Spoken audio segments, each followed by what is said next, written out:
Thanks for tuning in, guys. Thanks for tuning in. It is just me today. No TJ. He has some errands to run tonight, so just bear with me. We'll give it a few more minutes, and we'll go ahead and get started.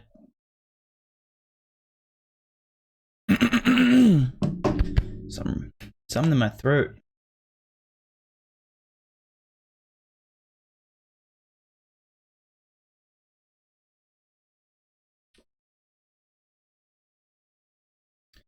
Thanks for tuning in, guys. Thanks for coming in.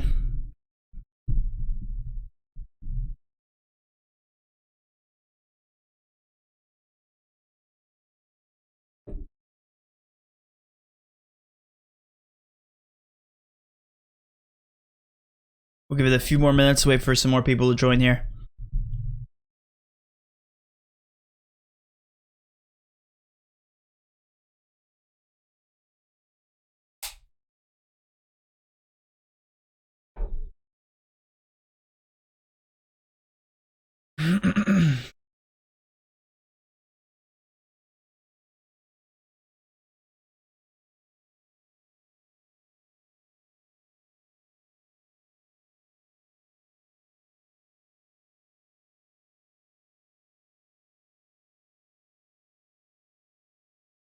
Yep, that's why I'm repping my Spurs jersey right now. Nice.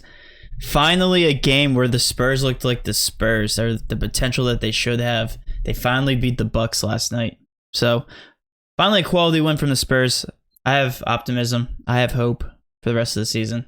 But we'll see.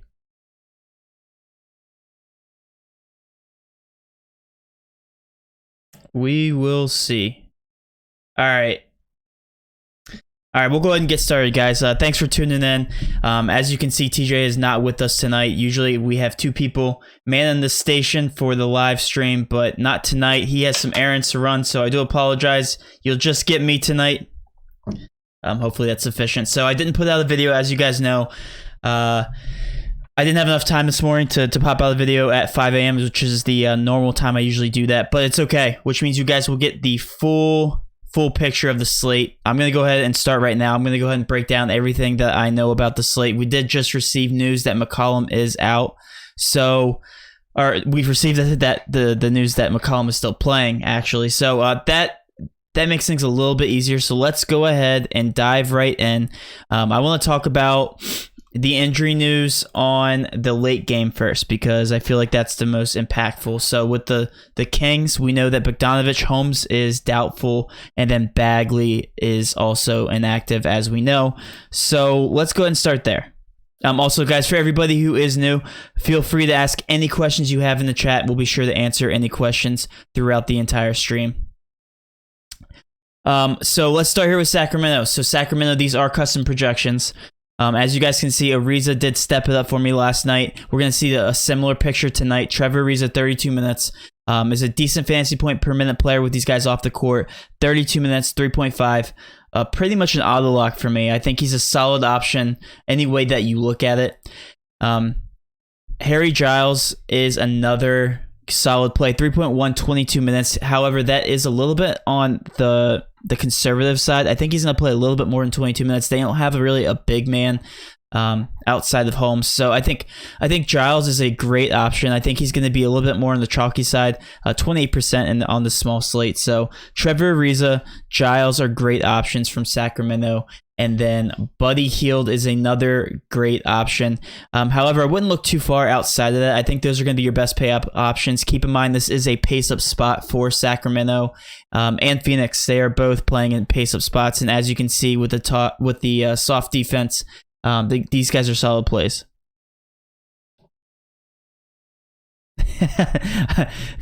Thank you for that comment. Thank you so much. You guys make my entire day when you guys leave comments like that. Keep them coming if you actually feel that way. Really do appreciate you guys showing the support. Really do. Received one of the best messages I've ever received in my life yesterday on a video, and it just made me want to keep going. By the way, to recap, last night we had some solid plays. I got third in the GPP. I was so close to another takedown. That would have been awesome. I've been the first time I would have got 2 GPP takedowns in 2 days. So the picks have been on point. You'll notice that when Markkanen was playing, I did a pivot to Ariza, which is actually who I was just talking about. And man, he was like 4% owned, and he went ballistic. So that actually took me up to third place in tournaments. Matthews, I had 50% exposure. He went out with a pretty bad injury. I think he sprained his ankle. He's going to be out for a little bit. It's a pretty bad sprain. But I had 50% exposure. I thought my night was over. I woke up with like an extra $200 in my account, and I was like, oh, well, that's great. So it was only a $4 GPP, but still, I'll take profit. Anyway, so to talk about Sacramento, Ariza, Giles, and Hield are going to be some great options for you guys.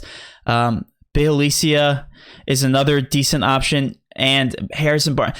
The thing with these guys is their price tags are a little awkward. They're all in that mid range, which means that you can get away with taking maybe 2 or 3 of these guys to maximize value from this team. I wouldn't advise a full stack of this team, but you could get away with stacking just a couple players from this team. I wouldn't advise a full stack. So that's my opinion on the Kings. It's Ariza, Giles, Hield, Bjelica, Barnes. I wouldn't go down the Fox. I think Fox is still a little bit overpriced there, and then the minutes aren't there for anybody else. What's up, guys? If this is your first time to the stream, please subscribe. Please hit that notification bell, and be sure to be the first one here into the stream and ask your questions. Ask any questions you guys might have about the slate in the chat. I will be right there to answer it. As you guys know, TJ is not here with me. He is doing some errand running, so he won't be in today. But hopefully I'm sufficient enough, guys. Hopefully I'm good enough for you guys. So go ahead and put the teams that you'd like to hear about in the chat. I'm going to go around to a couple of my favorites. Sacramento, I start with Sacramento because I feel like they're the most impactful on the slate for the injury news. Let me go ahead to this Detroit game because this Detroit game is very interesting. The line movement of this game is very, very interesting. So 111.5 is what Detroit's projected at, and then Cleveland is projected at 108, which is actually a slight pace up for both of these guys. Both of these guys are very low-paced teams, but it seems like without Blake Griffin, these guys are going to be projected at a little bit higher of a pace. As you guys can see, Detroit is without Griffin, Jackson, Thomas, Kennard, and Morris. So a lot of injuries for these guys. So let's go ahead and look at it. These are custom projections for you new guys. These are not rotos, so I do have custom projections already put in ready for you guys.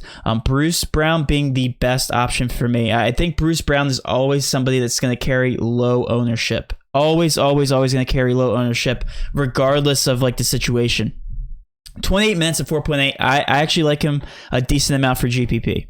Again, the ownership on these guys for Detroit's going to be relatively low, so I wouldn't recommend any of these guys in cash. So I would be more for these guys as a sneaky GPP play, and that goes for Cleveland as well. To answer a couple questions, do you trust Ariza on the back-to-back? Absolutely. I absolutely do, because they have a small rotation. Back-to-backs don't scare me, especially in the pace-up game like Sacramento and Phoenix. It does not scare me whatsoever. He has a 3.5 price tag, so he should cover that easily. Going back to Detroit, so Derrick Rose with 28 minutes. This guy is a beast with all the injuries on Detroit. He averages 1.34 fantasy points per minute. 28 minutes. He's going to get a slight bump in minutes. So I do like Derrick Rose today, but 6.4 is always a scary price tag for somebody playing under 30 minutes. I definitely do recommend Derrick Rose as a sneaky GPP play. Again, the ownership on all these Detroit Pistons are a little low. So take advantage of that. Demboya, I'm probably butchering his last name. I'm going to call him Demboya. 32 minutes, 4.6 is actually a fairly good price tag for this guy. He averages 0.81 fantasy points per minute, which isn't bad, 32 minutes, and he has been getting a decent run. It looks like Christian Wood and him are going to start splitting minutes here. So 34, 38 minutes, 27, 27.25, and 40 would cover his price tag. 19.25 is not that far off, but again, that's playing against Anthony Davis, so take that as you will. This is a good play, Demboya. So yeah. That's what I'm looking at Demboya as a solid GPP play and cash play. I'm outside of that. I'm not looking too much to the Pistons. So as you guys can see, I'm kind of ignoring Drummond, and the reason for that, he actually has a not that good of a matchup against Tristan Thompson. I was waiting for that TT news to break to see whether I wanted to play Drummond, maybe in GPPs, but he's not an auto lock without Griffin. The reason being is because his projection went down with all the injuries. 45.22 fantasy points. I'm not necessarily saying he's a bad play. I'm saying his ceiling is probably limited with the other people in that 9.7 range. I really am not that high on Drummond tonight, and especially with the Tristan Thompson defense. I feel like they play fairly similar in play style, Tristan Thompson and him. So if there's anybody that's going to be able to cover Drummond, it's going to be TT, as sad as that sounds. So with the recent injury news, I'm kind of off Drummond as of right now, but I do like some of these Pistons. I like Bruce Brown. I like Derrick Rose as a flyer for GPP, and Demboya as another play. So Detroit definitely intrigues me, especially in this matchup against Cleveland. A slight pace-up game for both of these guys. So, all right, I'm going to go ahead right in the same game down here to Cleveland. So Cleveland without Kevin Porter. Let me just verify. Kevin Porter, Exum's out, and Nance. Of course, I think Exum, did he just get ruled out? Because last time I checked, he wasn't ruled out. So Exum's not in the player pool. All right, I'll have to recalculate some stuff, guys, for you. I'll go ahead and do that after I cover these teams. So we'll come back to Cleveland. Because I did not know Exum was out, so that might be new news.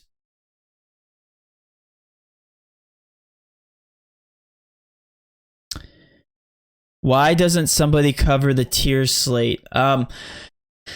I think it's just because of popularity. I think the popular slates are the traditional salary options. I personally love the showdown slates. Actually, showdowns are one of my favorite slates to play, just because we do a lot of usage projections, and that sets us apart for those showdown slates. But I don't usually go with the tiers. I just like the contest selection for typical contests. So let's go ahead and look at OKC, because it looks like that was somebody. It was a team that somebody requested here. So they are without a bunch of different injuries here. So if you look at OKC, they're without Gallinari, they're without Noel, and they're without Robeson. With those guys off the court, Steven Adams actually gets a fairly good boost, which is why I assume he's tagged here as a cash play, a core play, and a GPP. 35 minutes, 6.6. There's really nobody to back up his rotation. 42 is what I haven't projected at here. 6.6K, 6.4. Point per dollar value. I really do like Steven Adams. So Steven Adams is a solid play. He's probably going to be in my cash lineup, and he is going to be fairly high owned. They have him tagged here at 50% owned. So Steven Adams is a fantastic play. Chris Paul also being a decent play, so 6.9 price tag is actually fairly low. He received that price decrease. 6.9, he should easily cover. I think he's a 1.2 fantasy point per minute player, so 6.9. Him and Steven Adams are both 1.2 1.2 fantasy points per minute. So I definitely see them as being my favorite plays out of OKC. Once you go below Chris Paul, you get Schroeder and Alexander. They do have great matchups, but they're not as good of plays as Adams or Chris Paul. So I only advise them in GPPs, especially if they're only at 17% here. And also, guys, feel free to fire away any updates that you have on injuries. Because I might not see them on my phone. I keep looking down at my phone trying to catch them. But please help me out there. Please help me out. Also, TJ is not going to be with us today. He's running errands tonight. Busy man tonight, but he's making sure that he gets back in time for tomorrow's slate. Do I like Ariza, Garland, and Giles? So I like, is that the combo that you're talking about? Because I actually touched base on the Kings right when we started the stream here. So I actually really like Ariza. I really like Giles. I think Giles at 22 minutes is a bit conservative at 3.1. He's a 1.04 fantasy point per minute player. He has a great matchup. Giles is one of my favorite plays. I really like all these Kings. So I like all the Kings going all the way down to Barnes. And I know Barnes is usually not that great of a play, but Barnes actually performs well with these injuries. So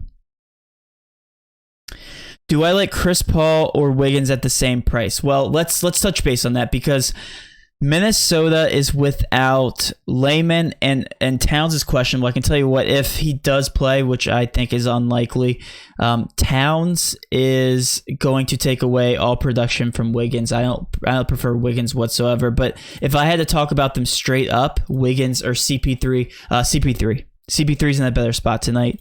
It looks like they're they're looking in an average to pace down spot. Of course, it is Brooklyn. So Brooklyn does have very bad defense. So I do like Chris Paul tonight, though. He has obviously a good matchup here. High fantasy point player. Can you play all three guards? I would say no, not with this over-under. I would only play two max. I'd play one of these guys, and if I had to pick one, I would be choosing Chris Paul. Chris Paul is the most productive out of the three. All right, so let's go ahead and talk about another team here that I really like in Toronto. So Toronto, with this injury news, Drew Holiday's got ruled out for tomorrow. I don't care. With this injury news from Toronto, guys, look at this. Look at this list real quick. So it's Gasol, it's Hernandez, it's Siakam, it's Powell, and it's VanVleet. So all of these guys are out for Toronto. With that being said, these custom projections are put in. Kyle Lowry averages 1.44 fantasy points per minute with those injuries off the court. And that's a 144-minute sample size. So Kyle Lowry is one of my favorite, if not my favorite play on the entire slate, 8.7. He is my lock. He should be in the majority of your lineups, if not all of them, as your centerpiece. If he's actually projected at 51%, I would be locking him in as my core play for every single lineup.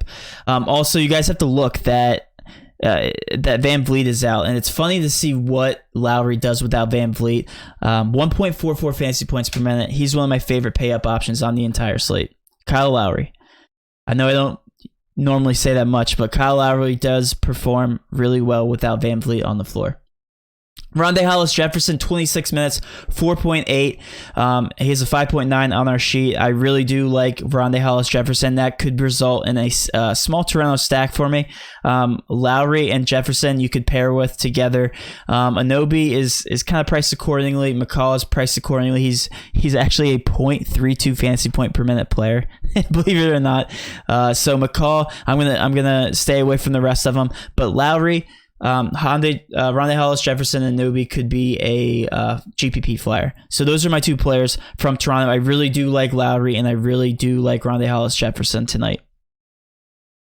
I really, really do. Go ahead and fire away any questions that you guys have in the chat. I'll be sure to get to them.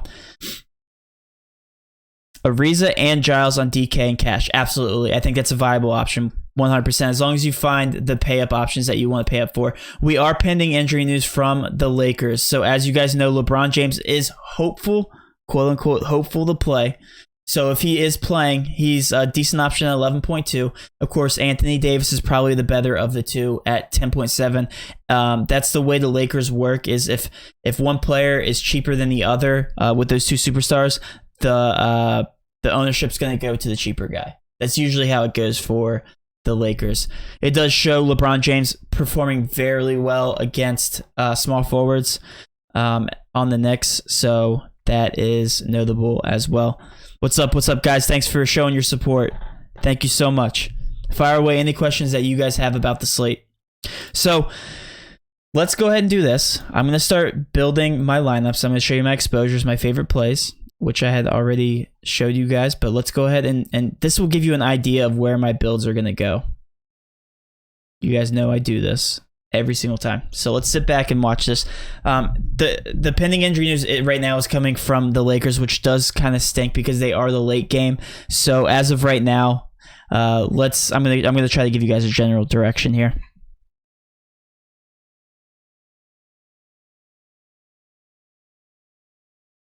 Yep, I'll touch base on Portland real quick because I know Portland had some intriguing plays.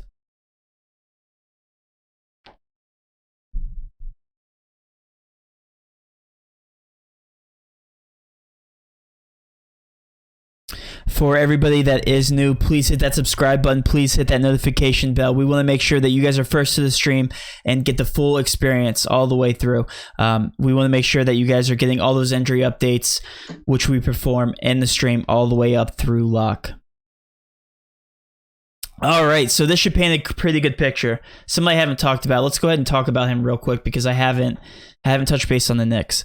So the Knicks are without Marcus Morris, and I believe Bullock is actually he's pretty new to this rotation. So Bullock has hit value in all of his games. I know it's not much, but he is projected 27 minutes without Marcus Morris. So he is a fairly good play on my sheet. 104 does kind of scare me, and I know his minutes have fluctuated a little bit. He went from 15 to 24 here.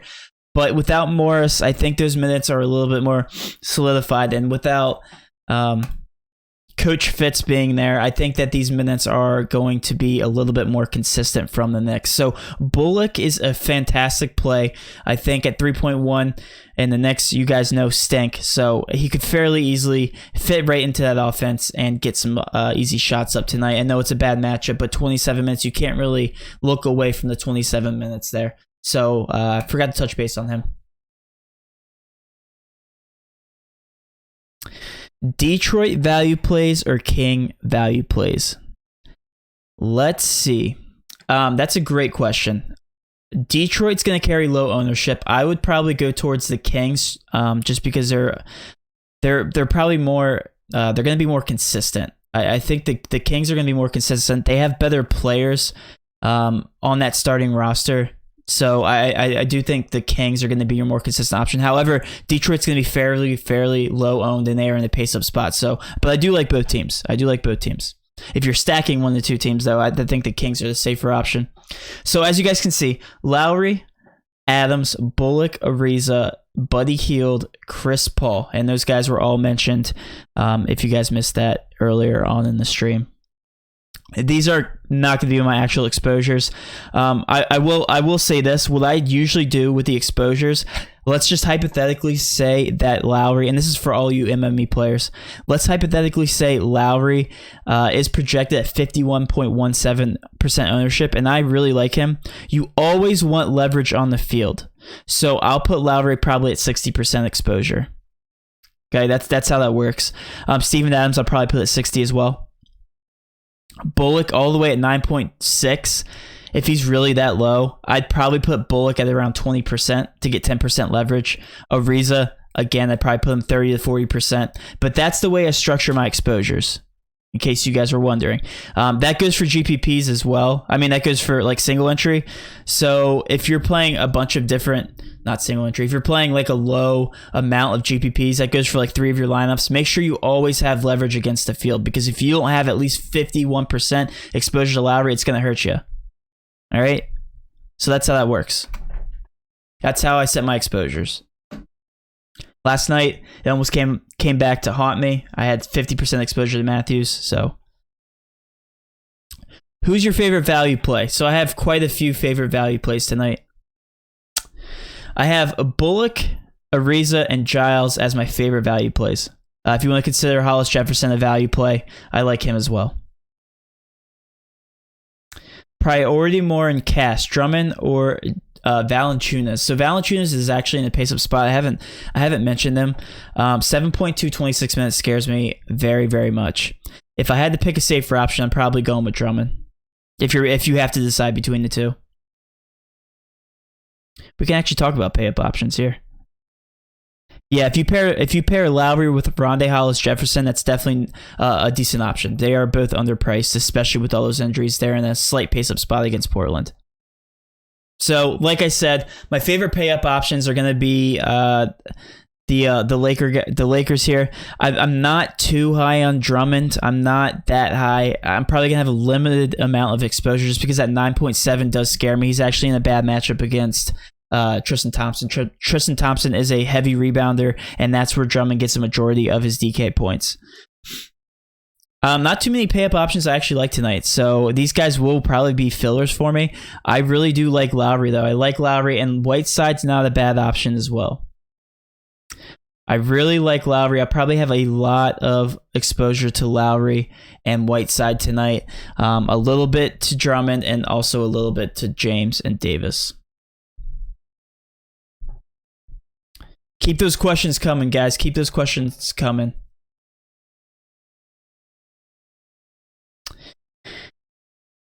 Paul Schroeder, Rondae Hollis-Jefferson, Giles, Adams, Lowry, Ariza, Drummond on DK. I don't mind that. That's actually a pretty solid lineup. Is that cash or GPP?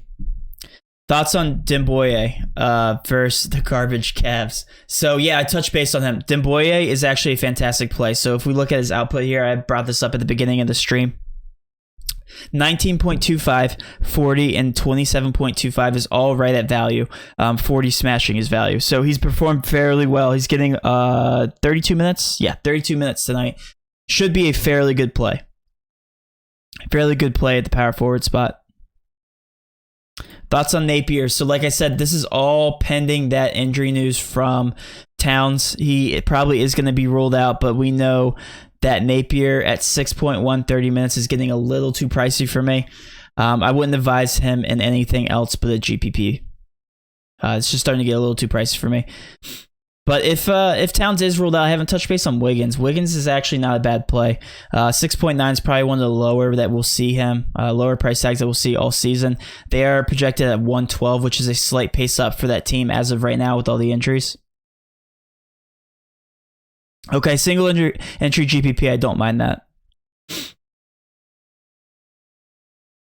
Do I like McCollum? So let's go ahead and talk about Portland because I haven't talked about Portland yet. So Portland... they're in a slight pace down spot actually against Toronto. So these guys are they're all going to be GPP plays. I think the only guy that really benefits from being in a solid matchup in a pace down game is going to be Hassan Whiteside right here. 33 minutes, 8.6. He actually performs well with the injuries off. He averages 1.34 fantasy points per minute. Yeah, Drummond could be in a good spot tonight just because of the injuries, but again, like 9.7 in a bad matchup, it's not really that intriguing. I'm looking other places on Detroit. If I'm trying to grab exposure from that Detroit game, I'm not looking towards Drummond. And that's my bold call because I know a lot of people are on Drummond. I think they're assuming because they're playing the Cavs that they're in a good matchup, but he's actually not. Tristan Thompson is a fairly good defensive player, and he's going to be grabbing a lot of rebounds tonight, which we know that Drummond's production is driven strictly off of rebounds. A majority of his production anyway. Yeah, so Portland... They're a little overpriced for me. I'm not too intrigued by Portland, especially in that pace down spot. I'm definitely intrigued more on the other side of the ball here by Lowry and Rondae Hollis-Jefferson. For sure.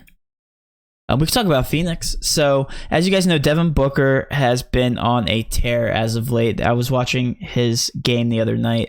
50, 44.5, 51.25, 51. I really do hope he keeps it up, but he's been a solid fantasy point player.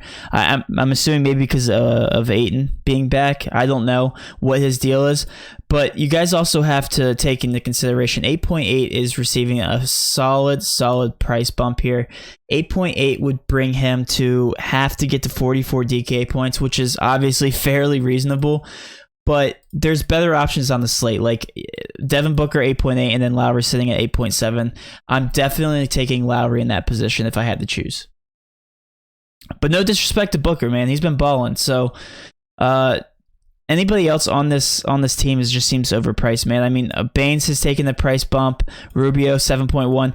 I would limit my exposure to this roster, and I would definitely not roster more than 2 of these guys on one of your rosters if you are playing 2 of them.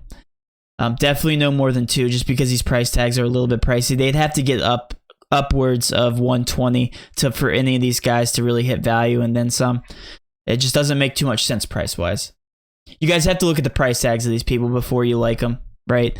Because you know that any one of these players can step up, and if it's not your guy, it's gonna hurt you in the long run.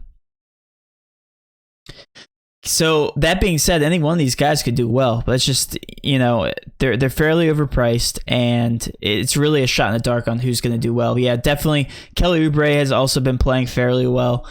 The offensive production has been picking up for these guys, but again, like 7.3 now. I mean, he was in the 6K range for the longest time. This is the most expensive he's been all season. Don't overreact to recency bias. I mean, yeah, these guys could hit value, but again, it's not going to be by much. It's going to be a very, very tough spot for these guys to have ceiling games. Yes, if LeBron James is out, then yes, obviously AD is going to be the play. So if any one of these guys are ruled out, right? So I think right now he's hopeful to play. I can check on the status. I'll actually do that right now.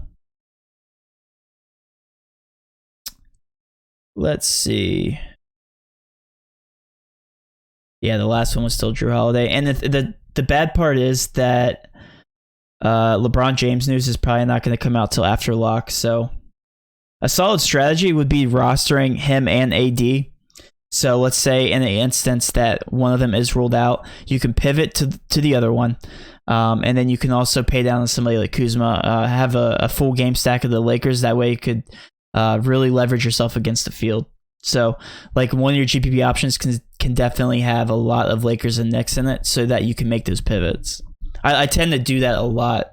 I usually do that with one of my GPPs is I stack the entire last game. That way I can make a bunch of pivots if the slate does break after lock.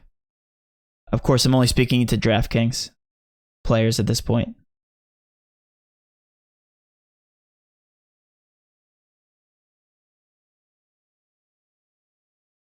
All right, loading my chat back up.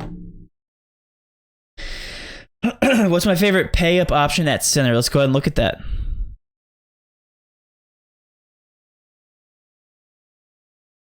Pay up option at center. Whiteside, I really like Whiteside. Aiden's not a bad play. And AD. Those are probably my favorite pay up options. Kevin Love is also not a bad spot. Also, this is a Julius Randle revenge game. I don't mind Randle. However, Randle does have a bad matchup. So he's a good fantasy point per minute player without Marcus Morris on the court. So definitely a solid GPP play. Jaren Jackson. Let's go ahead and look at Jaren Jackson. Memphis is the second highest, barely third highest, over under on the entire slate. So keep that in mind.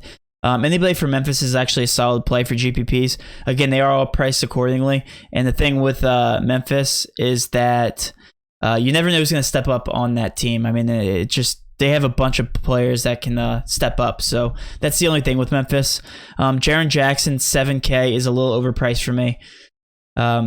35, 31, 40, 48.5. It doesn't look like he has too many ceiling games. I mean, he's fairly consistent, and usually anybody that is playing down low is consistent just with the rebounding. But, I mean, there's always that foul trouble thing with him, man. He just gets in so much foul trouble.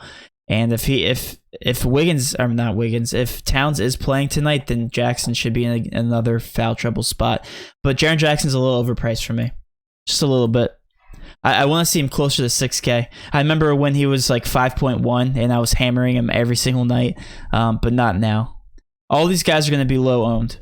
All of the Memphis Grizzlies are going to be low owned. So for you guys joining, thank you for your support. I'm going to show you all the exposures here. Please keep those questions coming. As you guys can see, Lowry, Steven Adams, my favorite 2 plays. They're both mid-range plays. Reggie Bullock, Ariza also being fairly good plays and value plays, and then Buddy Hield also being another good play. If you guys want to take a look at this, these are not my exact exposures, so feel free to maybe even copy some of these lineups, because these do go with my exposures here. Sorry, so no. So just to recap for everybody who is coming in a little bit late here: Lowry, Adams, Bullock, Ariza. Really anybody on the Kings is intriguing. Giles being one of my favorite ones. High fantasy point per minute player. All great plays. Rondae Hollis-Jefferson, another great play. We were just talking that Kyle Lowry probably gets the biggest boost with all the injuries on the entire slate. So with Van Vliet being out, with the normal injuries, Siakam, Gasol being out, Lowry is a fantastic play. So the Suns are swapping Ayton and Baines. That's a good question. So I believe that they were both in the lineup. Yeah, they have been playing with the 2 players in the lineup, so like the Twin Tower lineup. So it's actually helped Baines' output. So if you guys look here, Baines has actually been playing pretty well, been very volatile. But the first game that he played with those Twin Tower lineups, he actually got 42 points. So it's not like Ayton's replacing him. It's more so that they're playing alongside each other. And of course, Kaminsky is still out, so that gives a slight bump to both those guys. Should you be risky in single entry GPP? Define risky. So what? All right. So for all you new guys, I will give some good advice for single entry GPPs. For GPPs, you generally want a solid cash option mixed in. A majority of your lineup should be cash players mixed in with very small amounts of GPP players. So I maxed that out at 2 players. So I have 2 low-owned players in my lineup at all time when I am playing GPPs. So for single entry GPP, for instance,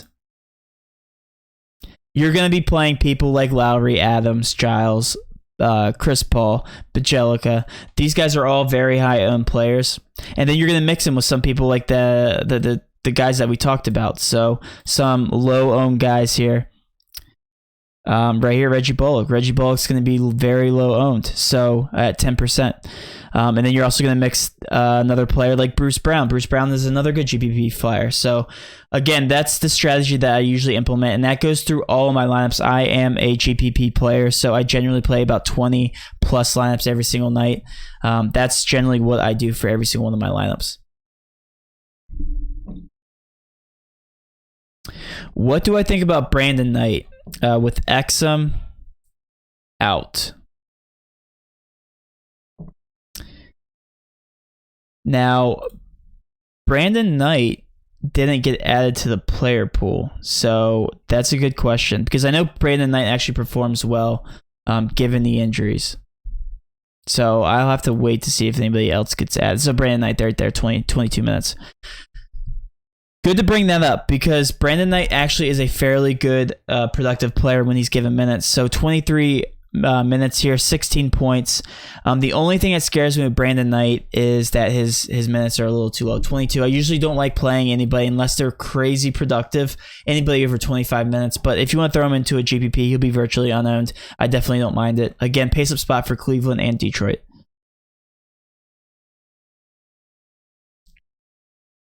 Again, guys, I'll keep this screen up. For everybody who is new to the live stream, thank you so much for tuning in.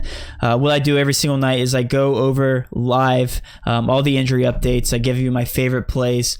Just my thoughts on the overall slate. I do things a little differently than your typical DFS players. I compute values based on usage, matchups, and this is all custom built. So I don't use Rotogrinders point system. I use their interface though to input my projections. So thank you so much for showing your support. Hit that subscribe button if you want to get notifications whenever we go live for our live streams. I also put out a video every single day to help you with your lineup building. Definitely appreciate all the support, guys. By the way, we hit 200 subscribers, so thank you so much for allowing that to happen, guys. My goal one day is to get to 1,000, and then, of course, do this completely full-time, no strings attached. So that is my goal one day, so hopefully you guys can make that happen. Thanks for all the support, though, you guys have been showing. LeVert is playing, but I'm not too sure about his minutes. Let's go ahead and check on that. I believe he's going to be limited. Yeah, 25 minutes, 6K, just too pricey. We know LeVert can play, but 25 minutes, not ready yet. Not ready. They're going to ease him in.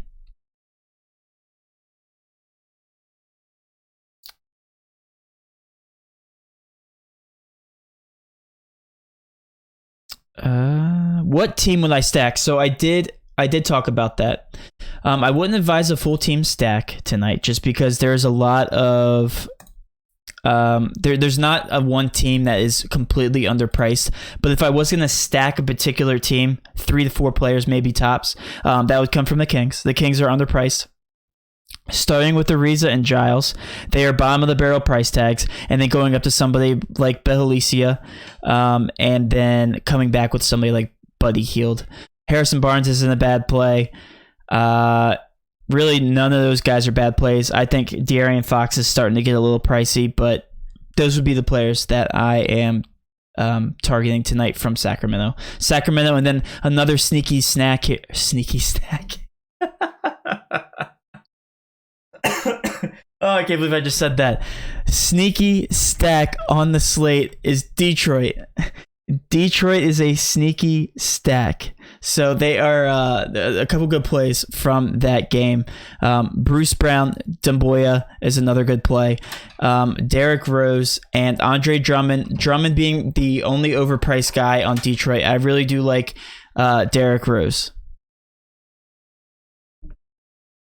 Better cash value is going to be Ariza tonight, 1,000%. I really do like Ariza.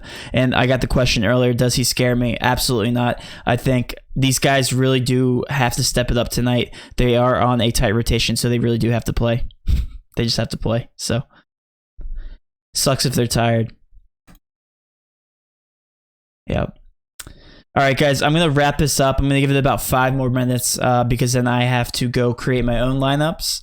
And then I also have to build a cash lineup. So ask any questions. Ask any questions that you guys have about the slate. I will be sure to answer them.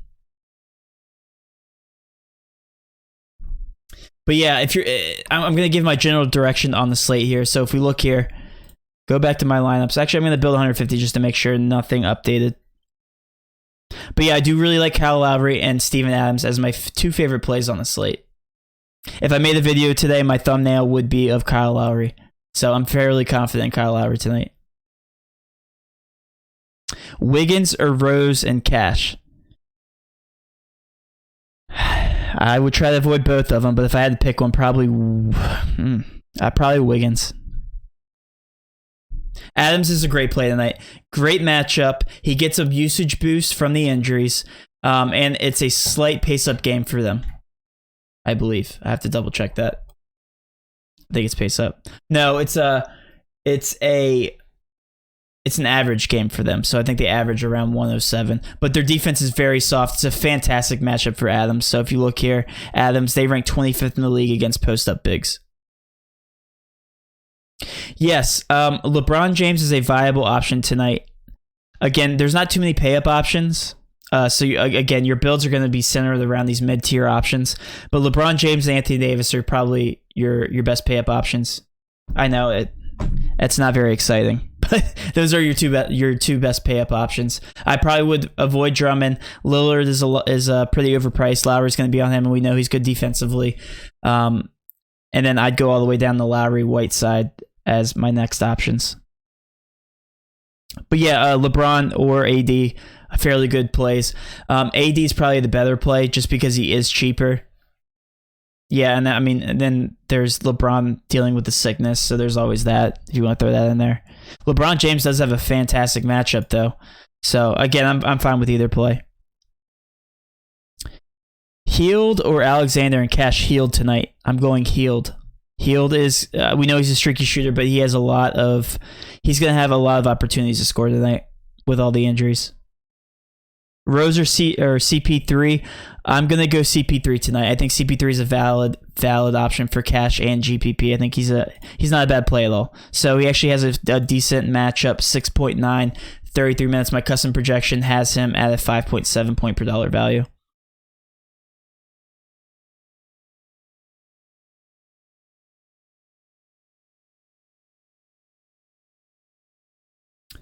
All right, guys, I'll give you a couple more minutes and I'll go ahead and wrap this up. I am going Kings. I'm going Detroit. And I'm going Toronto tonight for my plays. I do like Rondae Hollis-Jefferson, and I do like Lowry.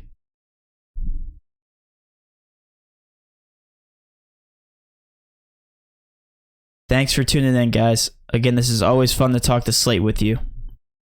Always. And I do apologize for not getting the video out today. I will have a video up bright and early in the morning, 5 o'clock a.m. sharp. Okay, so be ready for that, for tomorrow's slate. I believe tomorrow's a decent slate as well. The NBA slates have been weird in general. I mean, usually the Tuesday and Thursday slates are small, but a 6-game slate today, I'm not complaining, but man, it's just weird.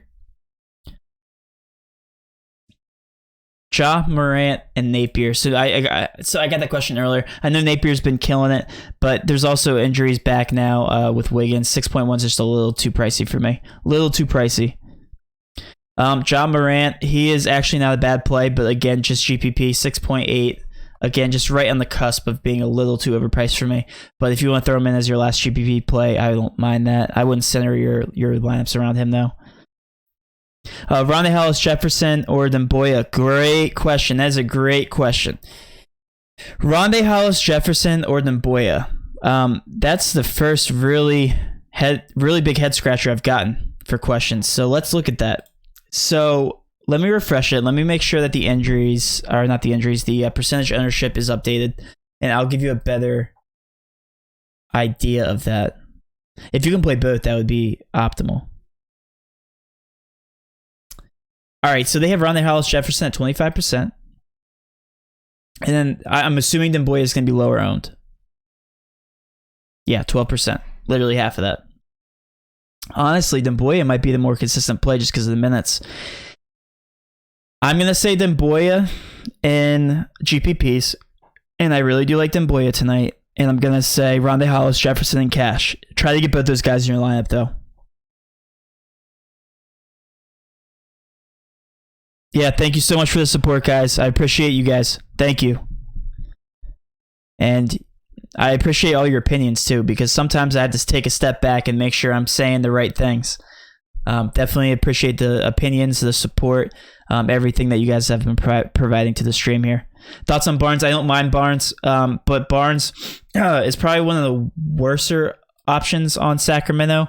I think he comes in as like my 5th favorite on Sacramento, but they're all good plays. They're all good plays. Barnes is just isn't a good fantasy point per minute player. As you can see, 24, 40 actually had a great game. 29, but these are both under his. These are both bad outputs for his price tag. So, yeah, very volatile. All right, guys, I'm going to go ahead and sign off. Thank you so much for tuning in. If you haven't already, please hit that subscription button. Please hit that like button, and I will see you tomorrow on the video and in the live stream. So thanks, guys.